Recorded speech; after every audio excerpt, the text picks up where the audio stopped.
In this lesson, we're going to be talking about getting into the Python console. This is also called idle, and I can do this just from the command line. And right now I'm just going to be running Python 3 that's going to drop me into this interactive development environment. If you're on a Windows system, you should look for a shortcut to something called Python idle. Idle is interactive, so I can just start typing lines in here as though they were a program. And idle is going to interpret every line that I type in. You can see I've already got an error going on here because I haven't actually defined x as anything, and I'm trying to subtract 5 from something that just doesn't exist. So I can define x here, and then if I type x minus 5, I don't actually have to do an assignment here because idle's going to interpret that, and then it's just going to print out the results. Now, I can do anything in idle that I could do with writing a program.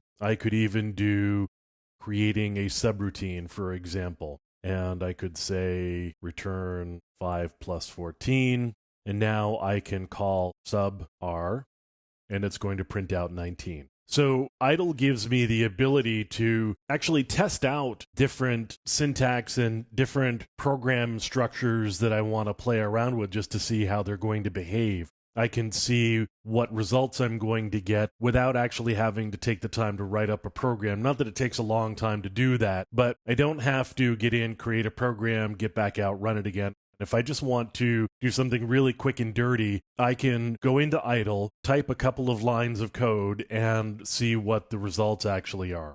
So that's idle, and we're not going to use idle going forward in what we're going to be talking about, but this is something that you want to keep in mind for yourself as you're writing your programs so that you can get in and just test things really, really quickly.